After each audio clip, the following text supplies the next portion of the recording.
I'll let you know when we're actually streaming. Okay. all right, and that's a go. Okay, we are now live, and just a word of caution to everybody, this is being recorded, so you know that. And I want to welcome everybody to Northwest Indiana Green Drinks. This is actually our 10th year of offering presentations, opportunity to connect with people, and also the ability to share upcoming green events that are happening the next month or two. I always want to acknowledge who our sponsors are of Northwest Indiana Green Drinks. We're very pleased to be able to partner with Save the Dunes, who is not here this evening because their staff person who usually co-hosts with me is taking a much deserved vacation. Michigan City Sustainability Commission is also one of our co-hosts. 219 Green Connect, which is Kathy Sippel's organization, and also 95.1 FM AM 1420 WIMS out of Northwest Indiana and Southwest Michigan is one of our co-sponsors. I also want to acknowledge our co-host this evening, and that would be Shirley Heinze Land Trust. So thank you very much to all these people who make this wonderful programming possible and also provide us with areas and knowledge of expertise that we usually wouldn't have an opportunity to be exposed to. So I'm going to hand it off to Mari, and she's going to give us share with us a few housekeeping items so we know how this is going to work and what to expect. Thank you, Mari. All right, thank you, Nancy. So my name is Mari Pattis with Shirley Heinze Land Trust. I am the programs coordinator. Really excited to be presenting here with Green Drinks. I've known Nancy for a little while now, so it's really exciting to be working with her again. And as you'll be learning a little bit more about, Shirley Heinze Land Trust is a local environmental nonprofit, and we have our executive director, Kris Krouse, presenting today. And just some housekeeping items. We currently have all participants on Zoom on mute. So at the end of the presentation, we'll have some time for you to answer your questions out loud. So until then, please type your questions in the chat and me or Nancy will do the best to reply to those. Let's see, if you're on Facebook, go ahead and give this video a like, and remember to that you can also post your questions in the Facebook chat. As Nancy also mentioned, we are being recorded right now, just so you know. That also means that this recording will be shared out afterwards in case if you missed the live stream. And I believe that's everything, Nancy, so I'll give that back to you. Okay, thank you. And also, Mari is going to be muting everybody, and that's for purposes of sound quality. We find the Zoom meeting and also the recording is of a much higher quality. And then how this is going to proceed is Kris and then Mari will be presenting. We'll have the question and answer period, of which we'll take those questions first from the comments on Facebook and those in the chat here on Zoom. And then we'll have an opportunity to share upcoming green events that are happening over the next couple months.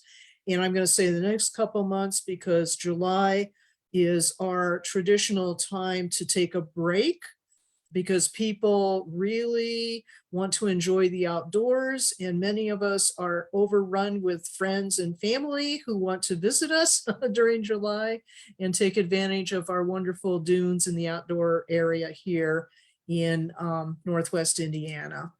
Okay, this live stream is not on Save the Dunes. Oh, that's a note to me. Mari, thank you. That was for me. I wasn't supposed to read that out loud. Okay, without further ado, I do want to introduce Kris Krouse, who's the executive director of the Shirley Heinze Land Trust. And the thing that has most impressed me about Shirley Heinze is the rapid growth in acreage that they have saved and moved into the status of land preserves.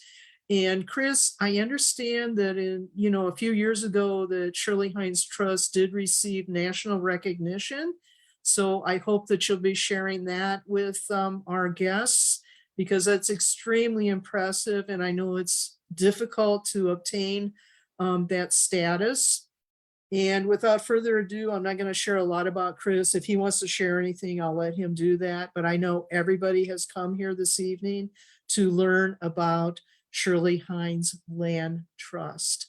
So Kris, I'm going to hand it off to you. And thank you so very much from the bottom of my heart for being here this evening. Thank you, Nancy. I'm going to share my screen here.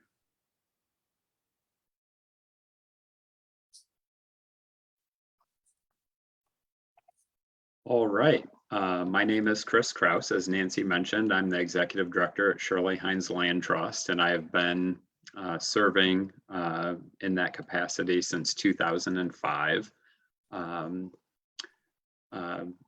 Really looking forward to spending time with all of you this evening, talking a little bit about our history briefly, and then really getting into what Shirley Heinze Land Trust has accomplished most recently and some exciting strategic initiatives we have underway. I will get started, and you will see there connecting communities to nature at the top of this first slide. And really that is our kind of overarching vision as an organization. So as we are advancing our mission, that is top of mind and a major priority for the organization. First, just to paint a picture for those of you who might not be familiar with what a land trust is, I think it's really important and provide some context for how Shirley Heinze Land Trust operates. Land trust, they are nonprofit organizations, and they really have two functions, one of which is land preservation, and that can be done through land acquisition or ownership of property. It can also be done through conservation easements, where the land trust serves as a third party and puts an easement on a property that then has certain restrictions, like development restrictions, or maybe there's certain ag practices if, for example, that easement is on ag land. And so those are kind of the two functions for the land protection element of a land trust. And then there's the stewardship and management of that land. And there are organizations like Shirley Heinze, who has historically protected natural areas, that may focus more on maintaining the biodiversity of a site. And we're well situated to do that, as you'll learn, because most of the property we've protected, we own as a land trust. We have less conservation easements. Other land trusts that may be focused more on conservation easements, their form of stewardship could be maybe monitoring that easement once a year. So it really can vary drastically in terms of the stewardship function within a land trust. In the United States, there's over 1,300 land trusts, approximately 500 that are accredited, and you can see the emblem and the accreditation symbol, if you will, in the bottom corner of the slide. And we're very proud at Shirley Heinze that we are one of those 500 accredited land trusts. And of the 1,300 land trusts in the United States, they've protected over 60 million acres of land. And then here in the state of Indiana, we have 22 to 24 active land trusts. There's some volunteer organizations in the mix. So it's approximately 22, and the land trusts have protected over 150,000 acres in the state of Indiana. And you see Land Trust Alliance there. That is the body or consortium group for all of the land trust in the United States. And they are the ones who created an accreditation commission that essentially assures that land trusts are, doing the best possible form of land protection and following, ethical and sound practices when it comes to preserving that land and kind of upholding the perpetuity of the land they protect. So who is Shirley Heinze? She was a woman who lived in Ogden Dunes, psychologist, and also a professor, a big advocate of conservation, and were really in existence because when she passed away, some of her friends left $30,000 in her memory. Robert and Betty Lou Seidner is the name of the couple who did that, and that's what made it possible for Shirley Heinze to get started in 1981. So you look at kind of the organization as of today, and we have a mission. It's evolved or been enhanced slightly over the years, but it's really always been preserving and restoring natural lands. More recently, we've added waters, and we are geographically located in northwestern Indiana with a 6-county geography. And over the years, we've put more and more focus on engaging people in nature and conservation. And I think you'll get a strong sense of that over the course of the discussion this evening. We've permanently protected over 2,800 acres in 4 of the 6 counties that we operate in. And of the 20 project areas we have, 6 of our nature preserves are state dedicated. And that's where the state of Indiana's Department of Natural Resources Division of Nature Preserves has placed a conservation easement on our land because it's so ecologically significant, and they want to assure that that resource is protected in perpetuity as well. We do, in almost all possible cases, make our preserves accessible to the public. There are occasionally limitations if the property's too wet or there isn't good access from a road. But for the most part, we have trails on our properties and really do make that a priority. And then Nancy mentioned this National Excellence Award. We're very proud that almost immediately after we became an accredited land trust, we were awarded the National Excellence Award by Land Trust Alliance. At the time, I think we were maybe the 17th organization in the country out of those 1,300 plus land trusts that had received that award. And that included staffed and volunteer led land trusts. So it's really, when you think of staffed organizations, there were maybe 10 or so organizations that had received that National Excellence Award. Really, I think it is a testament to, not only what we've been able to accomplish at Shirley Heinze with many, many partners and supporters, but the uniqueness of the area in which we live, being at the southern tip of Lake Michigan. We are in a fragmented landscape, but it's also one of the most biodiverse places in the United States. And yes, we have industry, roads, rails, 40 plus municipalities, but it is a special place, and we have been able to achieve a lot in this unique place when it comes to land conservation. This is just kind of a highlight of some of our strategic initiatives and really our vision and how we think about our organizational capacity. Expanding more broadly how we achieve land conservation and doing some pretty innovative things that really weren't even sorry, I got a recording in progress note, that you know, these conservation destinations, and you'll learn more about that in a few minutes here, but really the focus of that is how do we make these spectacular natural areas accessible to everyone, or as many people as possible?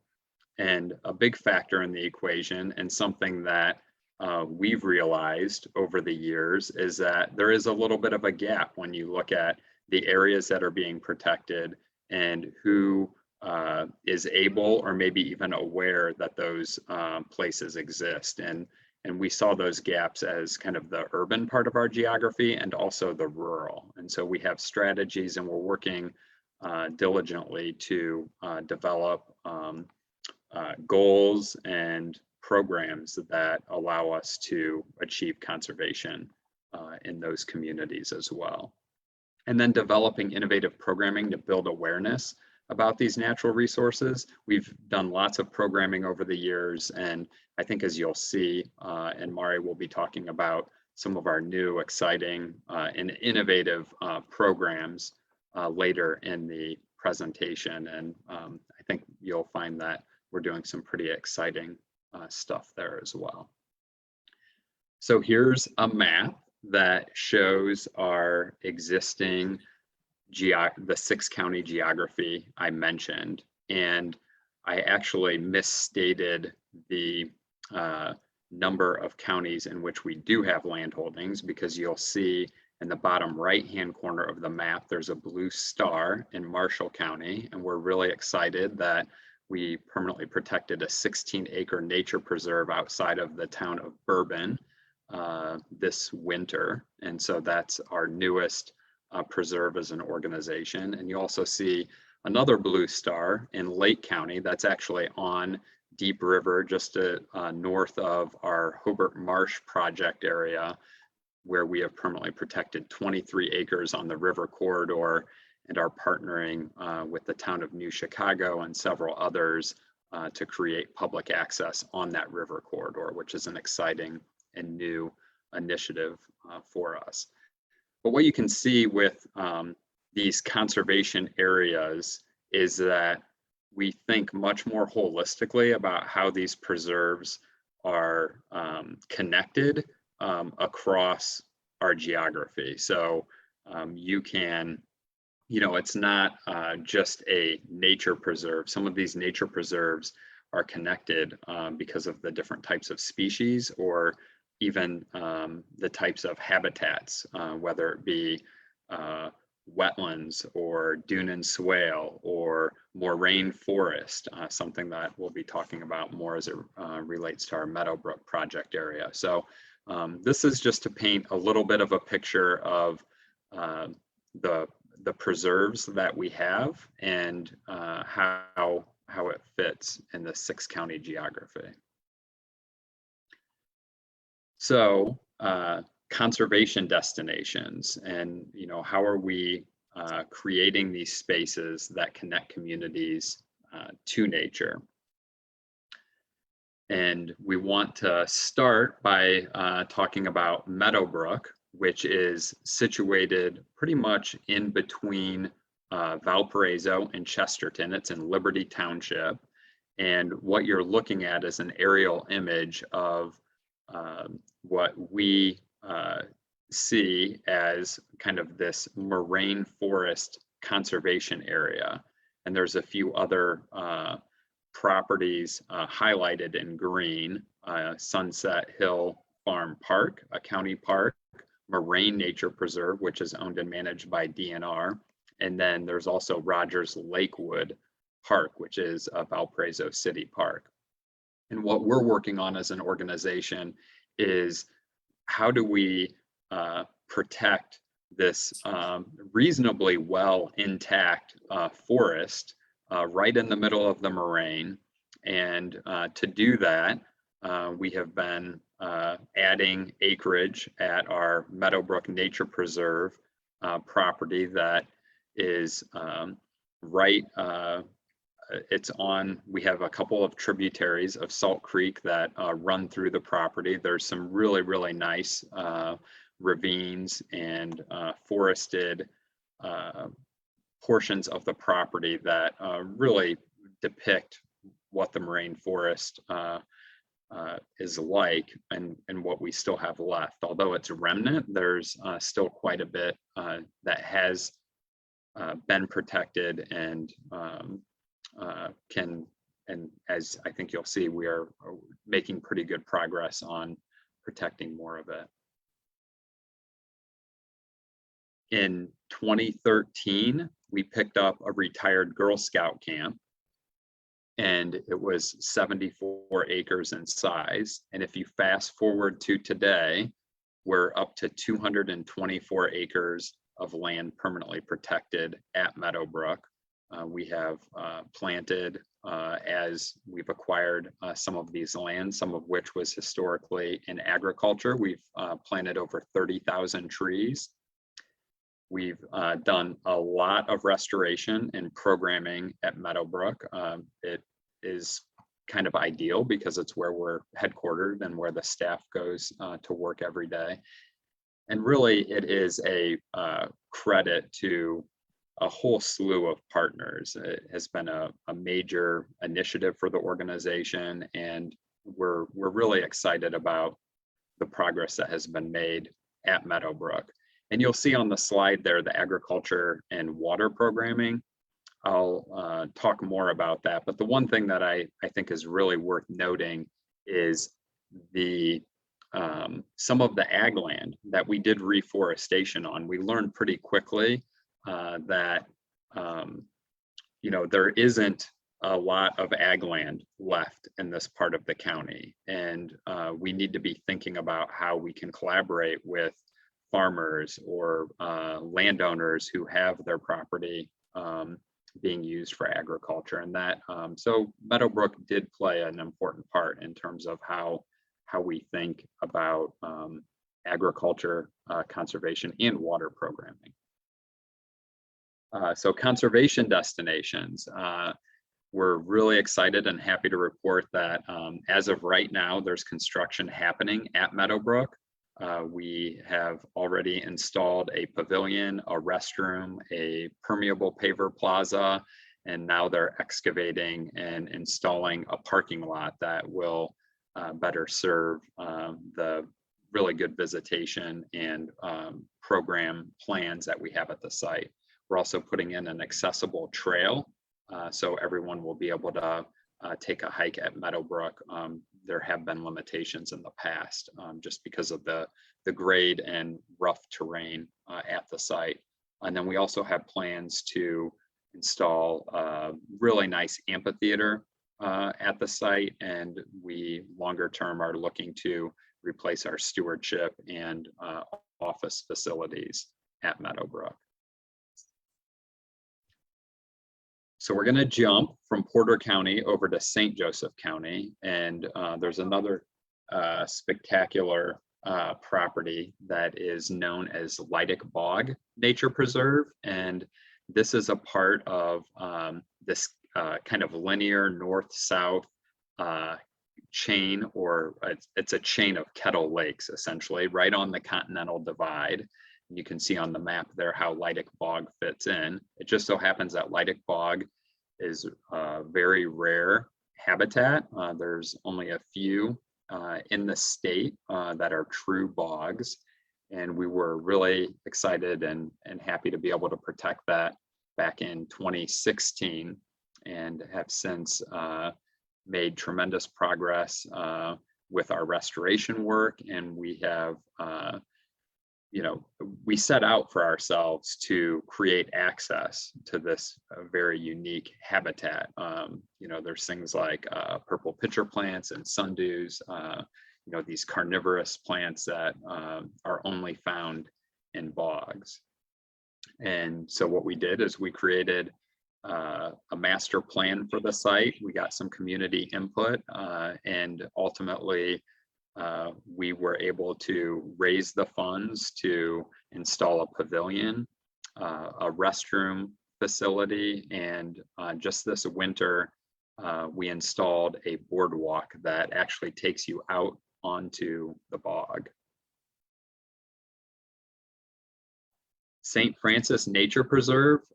This is a spectacular partnership with Franciscan Health Michigan City, where we partnered with the hospital in preserving approximately 40 acres adjacent to the new hospital. It's right there on I-94 and US 20 in the northwest corner of that intersection.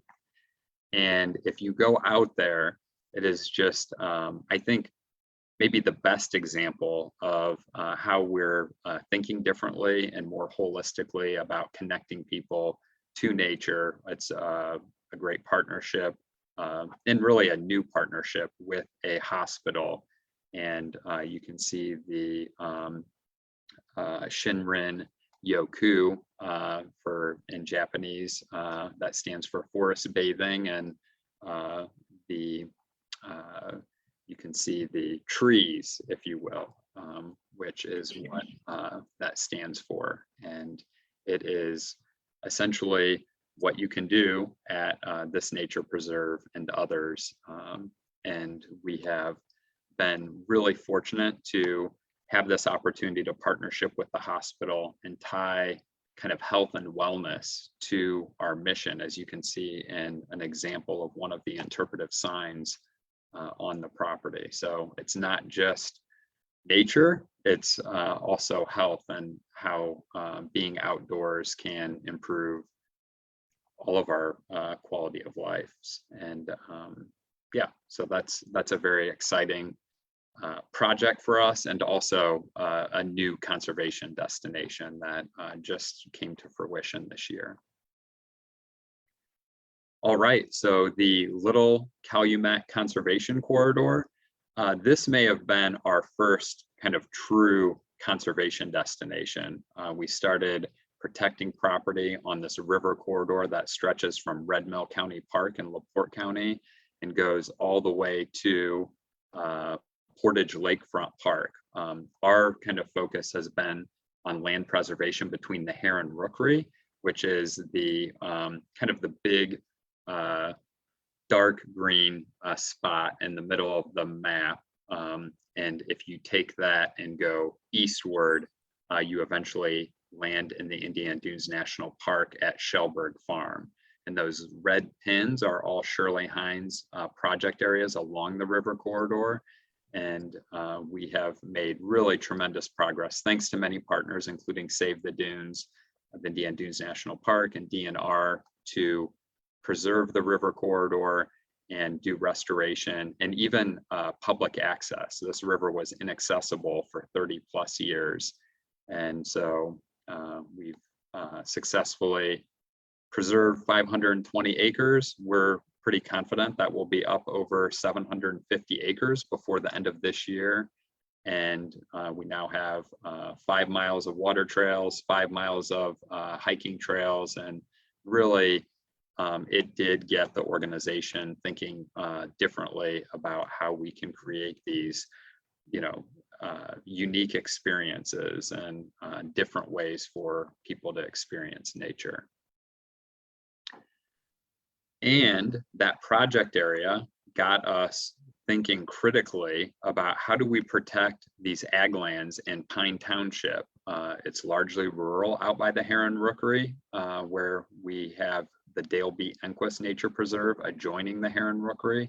And also, as I mentioned with Meadowbrook, we discovered that, there's this gap in that we really don't have or didn't have relationships with farmers or with landowners in the rural community. So a couple of years ago, we decided to launch a full-scale agricultural land program.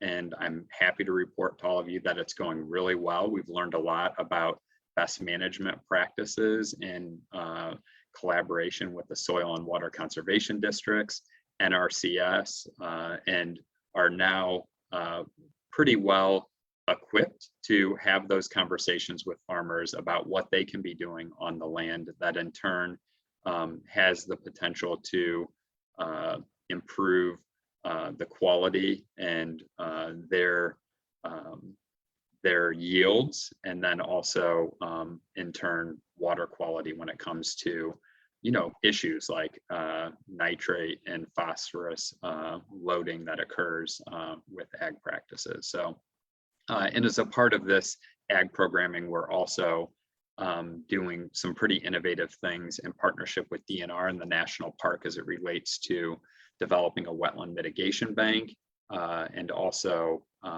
looking at things like potentially remeandering a portion of the East Branch of the Little Calumet River for stormwater management and flood storage. And then you can see at the very bottom of the slide, there's a link. You can actually go to Shirley Heinze Land Trust website at heinzetrust.org and really get a good sense of some of the opportunities for farmers to engage in best management practices and some of the programming we're doing there. This is just a water quality component that goes hand in hand with the collaboration we've had, particularly with the Porter County Soil and Water Conservation District. They had been doing some monitoring on the East Branch of the Little Calumet River, and there were some changes in terms of funding, and we were well situated to take more of a leadership role to continue that sampling and also expand upon it. So we are now actively collecting water samples in the East Branch of the Little Calumet River watershed, and have taken that a step further where we're now engaging interns in those water quality sampling activities. And the water quality piece of all of this actually spurred us to start having conversations with several faculty that are involved with Shirley Heinze, and we created an internship and research conservation alliance.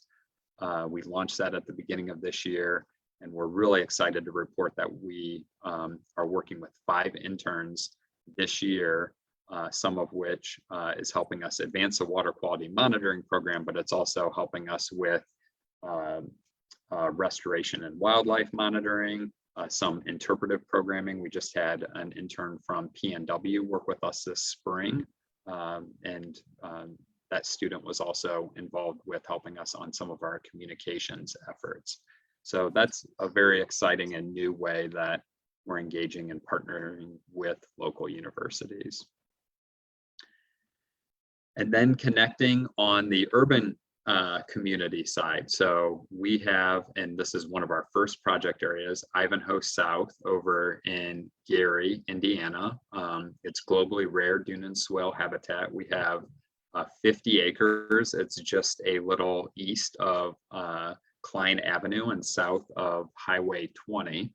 And we have always been somewhat challenged to really engage the neighbors and the community in hikes and activities. And so we have set out to develop new partnerships, and you can see the list of organizations that we have engaged with.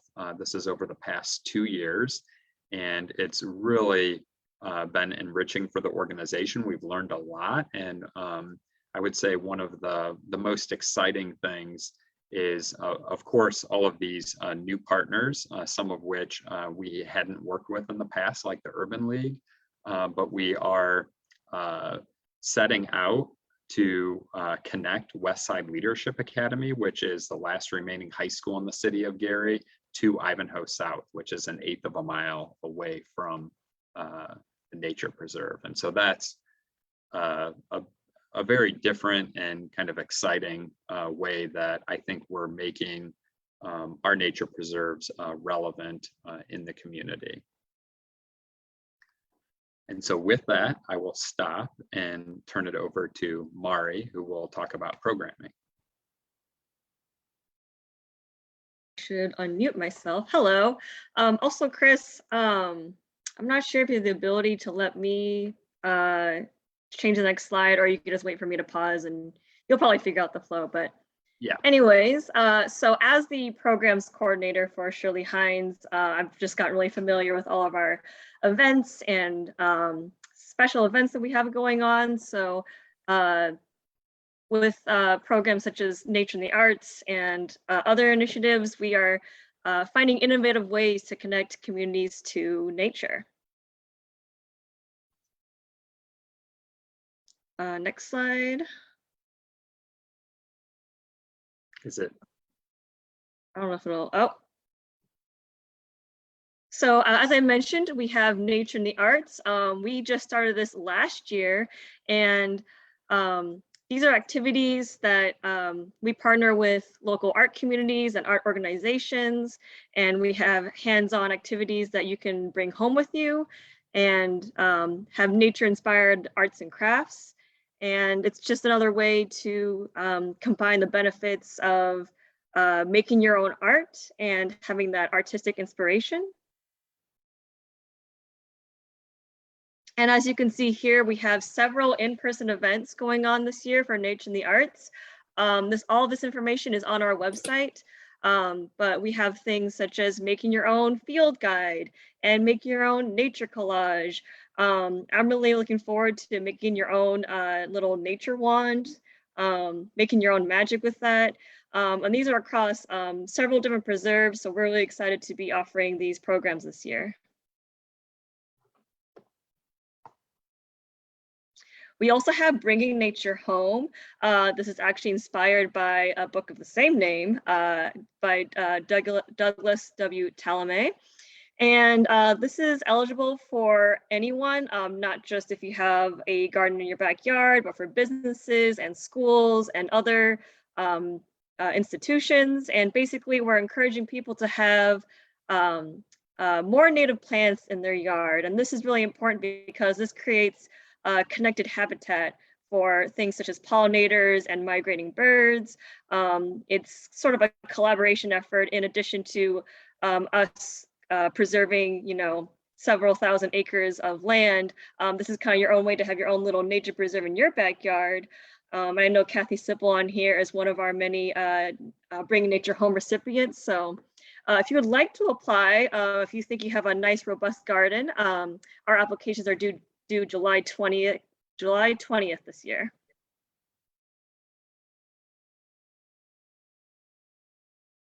We also have our Walks with Shirley and Friends program.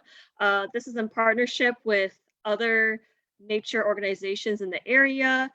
We already had a couple this year, so our next and final one for 2022 is going to be at the Tough Savannah. It's a very exclusive hike that normally is not offered in their preserve. This is one of our few ticketed events, so limited spots. So check out that link to register now.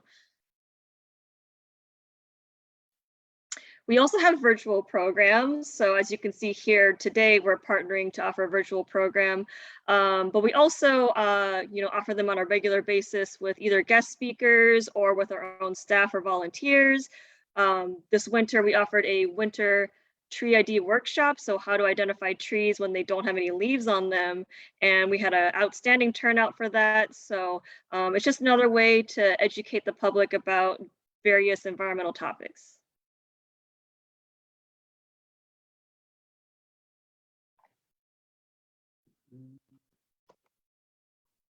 We also just released our Shirley Heinze app, and Kris, you can go ahead and play the video if it'll let you do that. But like I said, it's brand new, and this kind of gives you a virtual tour of the preserve. So whether you want to check out the tour from home, or if you're actually on a preserve and walking around Meadowbrook, it just gives you more information, kind of like having a hike leader on your smartphone. So that is available to download as of very recently. With all of our programming, good nature interpretation creates memorable experiences in nature. So as Kris was mentioning earlier, an example of this is how Leidig Bog is one of the few bogs remaining in Indiana. It's one of the rarest kind of habitats in the world. So when we bring people to places like Leidig Bog, we want to emphasize that not only are these places unique, but that we need your help in order to keep these places preserved for the rest of time. We also have our Emerging Leaders Initiative. This is also a relatively new program, but we're encouraging younger people, such as myself and several other people that are in this group, and kind of putting, leadership and power back into younger people's hands, and getting them involved through volunteering and through meetings and reaching a wider audience in alignment with our strategic goals. We also have our volunteer program. Shirley Heinze Land Trust actually started as a volunteer-run organization, and we still heavily rely on volunteers for various work days. And we can go to the next slide. So we have both like individuals come out, but we also allow for corporate work days. If your business wants to come out and have, kind of a team building exercise, this is a great way to build camaraderie. Special projects, if you ever want to reach out and, have your scouts or something come out and do a service learning project, we do those. We also heavily rely on preserve stewards and adopted trail volunteers to be our eyes and ears of the organization, to keep tabs on our 20 different nature preserves. And we also have opportunities for community science. So doing kind of backyard research that goes into real life research studies. And our regular volunteer opportunities, we typically offer Meadowbrook Mondays. I say that with an asterisk because, of course, Meadowbrook is currently closed for construction, but once we get the ball rolling again, every first and third Monday of the month, it's kind of like a drop-in opportunity.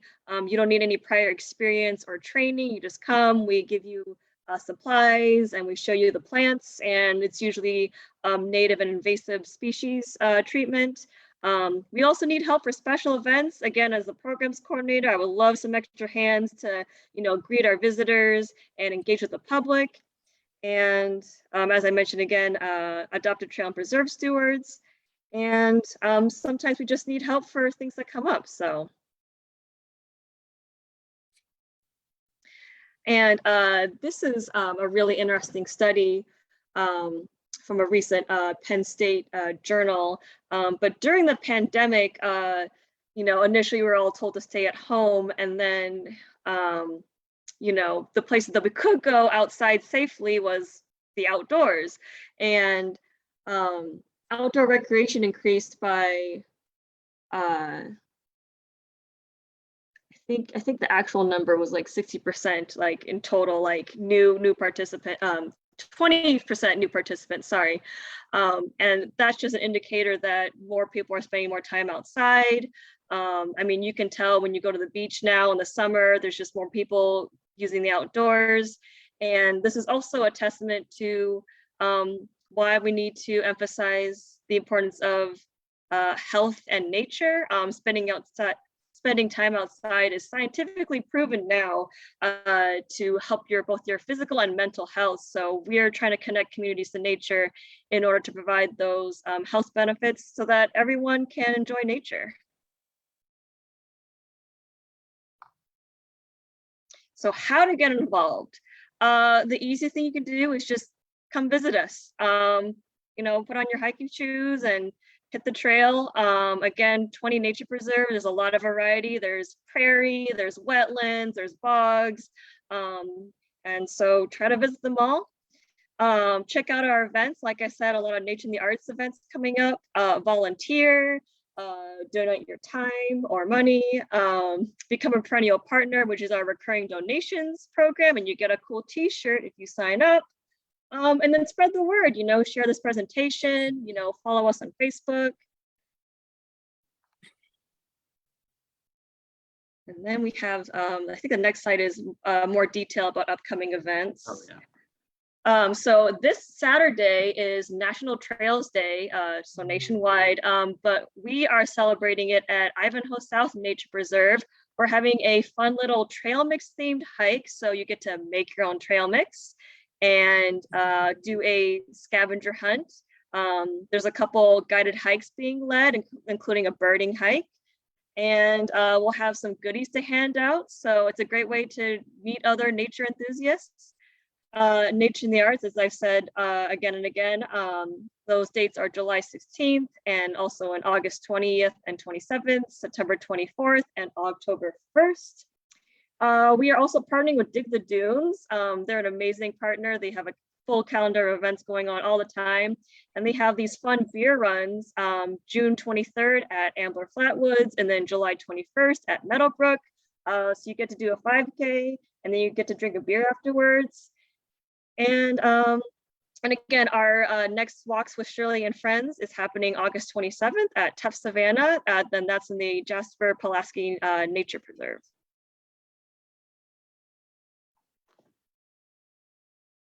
And that's my end of the presentation. Kris, do you have any final thoughts to add?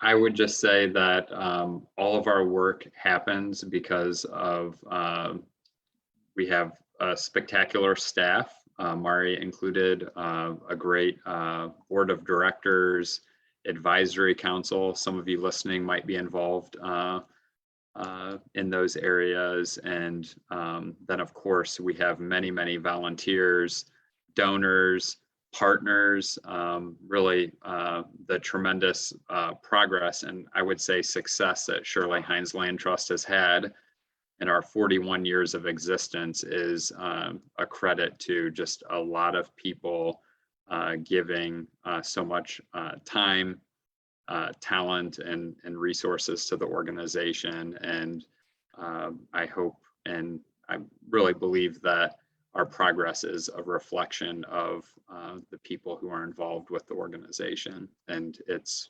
a lot of people and partners.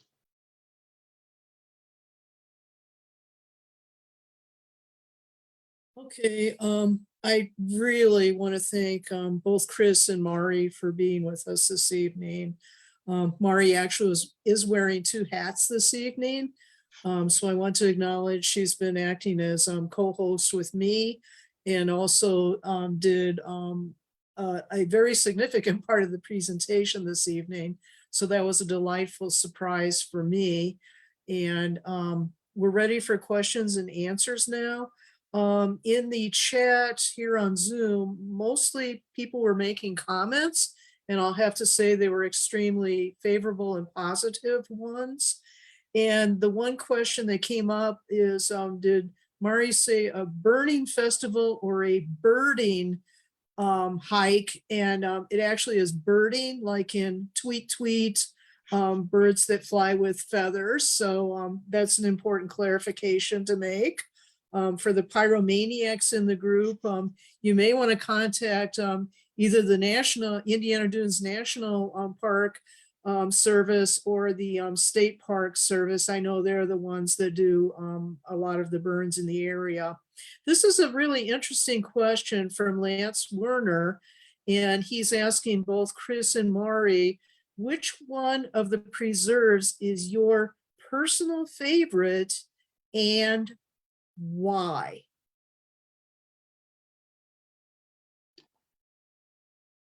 I guess I'll go first and give Mari some time to think about it.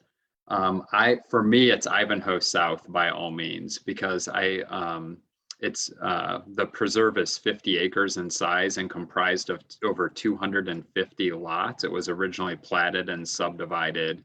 And it's where we first started acquiring land. We would have some of our board members go to tax sales, and they would actually raise a paddle and bid on these lots. And over time, we put back together this jigsaw puzzle, very complicated. And when you get into land acquisition and transactions, a small lot can be just as complicated as a 50-acre acquisition. And so a lot of sweat equity, restoration, including cleanups. There were thousands of tires on the preserve that we had to pull out of the swales to get it back up to par, if you will. And it is, I also took my son out there for a volunteer workday. This would have been in 2005, and I accidentally planted my wedding ring, and we were planting lupin on the preserve, and I buried my wedding ring on that preserve. And I've also been attacked by yellow jackets there. So there's a lot of love for that nature preserve. And like we talked about, it is not just a spectacular and globally rare resource. It's something that is really important for the Gary community to have access to.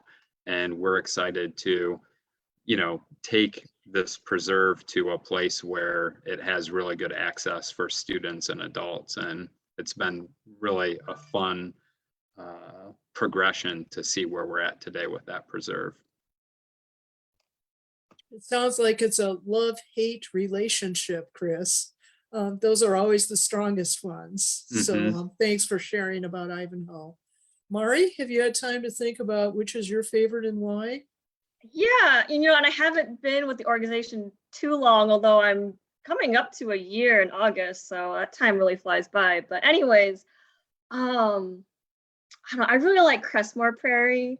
I'm a big wildflower fan. I love the story of how it was found. In a nutshell, an original volunteer, a board member, Keith Board, found a compass plant, which directed him to it, which is just, it's a compass plant, and it, I just think that's so cool that just nature guides us like that sometimes. And if you're a prairie fan, it's also a cool conservation story, because the Midwest used to be all prairie, and some 98% of it is gone. So the fact that Shirley Heinze Land Trust protects some of that prairie is really special to me. So great. And if I may add, I'm going to say it's Adler Woods for me, because it is right in my backyard. And I can go there so easily and so often.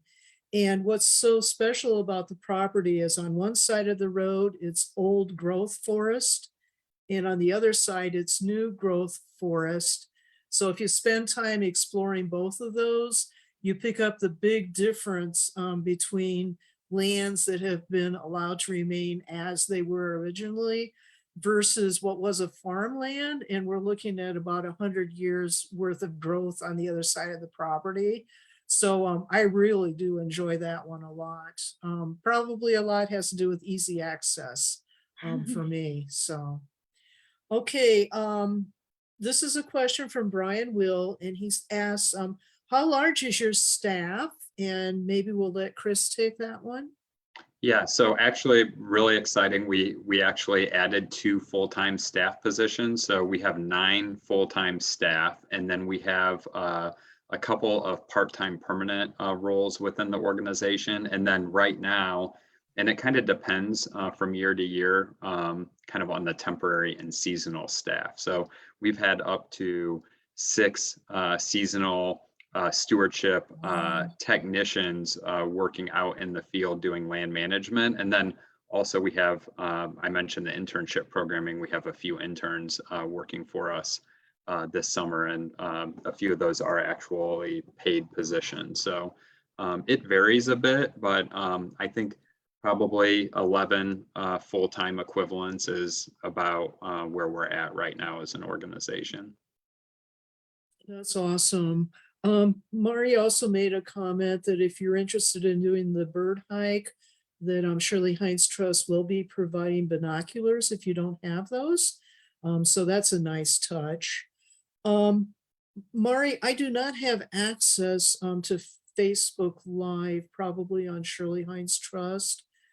So do you want to check that if there are any questions that have been put in comments?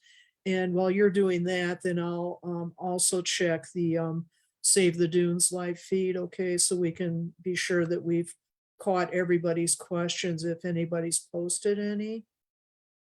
Yeah, no comments from Facebook here, but we did have a handful of viewers, so Yeah, so let's go ahead and open it up for maybe, a couple to 3 minutes to see if anybody here on Zoom would like to ask questions in person of yeah, I either should.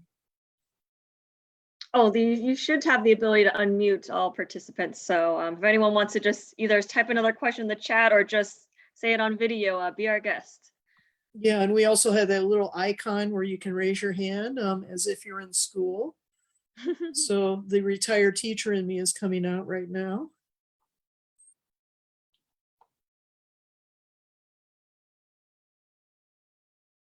Okay, and if we don't have any, that's fine. I just really heartfelt thanks to both Kris and Mari for spending this extremely valuable time with us. And I certainly have learned a lot this evening that I didn't know before about Shirley Heinze Land Trust. And we are so fortunate to have such a wonderful and strong organization, nonprofit organization in our community. I want to take a few minutes for making announcements of upcoming green events. So anybody that has anything they'd like to add. And then I do have a series from Save the Dunes that I want to go over because this is our 70th anniversary.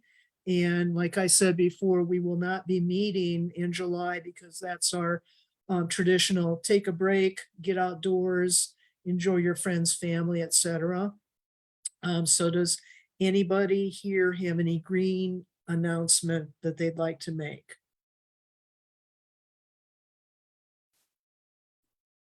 Okay. Then I'll go ahead and I'm just gonna go over those that are coming up pretty soon and will happen before we meet again in August. Tuesday, June 21st, this is going to be Save the Dunes 70th anniversary hike. It's going to be beginning at the Shellberg Farm, and transit will be provided to Cowles Bog. This is going to be a hike of Cowles Bog. This is extremely significant because this is the first property that was ever acquired and purchased by Save the Dunes. So this landmark in this date actually marks the beginning of saving all of the dunes that are now part of the Indiana Dunes National Park. I suggest if you're interested in doing that, that's a Tuesday evening, June 21st from 5:30 to 8:30. You'll want to reserve a space because it's limited because of the transit from the Shellberg Farm over to Cowles Bog. When we're done and we get back to the farm, there will be activities and food and merriment. So please come and join us. It's going to be a really great event. Then the 70th anniversary celebration is going to be held Saturday, August 27th from 4 to 6 p.m. That's going to be at the Chesterton Arts Center. We're very fortunate that Corey Hagelberg, who is a woodblock artist from Gary, Indiana, will have an exhibit up at that time. He's going to give us about a 10 to 15 minute gallery talk. And then we're going to have light bites and libations available at that.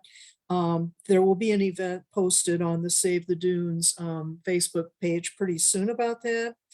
And then the other thing that's happening, we're having a Monarch Music Fest, which is happening Sunday, September 18th. And that's going to be held again at the Brewery Lodge. We'll have details of that worked out pretty soon. As most of you know, Save the Dunes just hired a new executive director in April. And then I became the new president. I'm sorry, she was hired in January. And then I became the new president in January also. So both of us have been on a very steep learning curve and pedaling as fast as we can. And we came into no events being scheduled for the 70th anniversary. And we've been working as hard as we can and getting details worked out and publishing them as soon as possible. But this really is a joyous occasion. And we hope all of you will take a look at what's being offered and come and celebrate with us, really. So that's all I have for announcements. And let me see, we will see you then in August. And let me see, how did I not write that down, Mari? You wrote all of those wonderful notes to yourself, and I know you ignored at least one of them, it sounds like. And I forgot to write down our next meeting. So I think we did pretty good. Let's give Mari a round of applause because she jumped in at the very last minute to help us out this evening. Green drinks, the next green drinks will be August 4th. And again, 6:30 via our permanent virtual format. And hope you'll enjoy July and come back and join us for that presentation. So everybody, let's just give a heartfelt thanks to Mari for doing such a great job for us this evening. Thank you, Mari. I couldn't have done it without you. I could not have, absolutely. And Kris, thank you for your expertise and also your inspiration, so we realize what's possible. All good stuff. Thank you. Yeah, thanks for having us. Yeah, definitely. Thanks for doing this, Nancy. Yeah, and you're very welcome. It was my pleasure. So Mari, if we could stop the recording and if you could hang on with me just for a little bit so we can tie up a couple housekeeping items.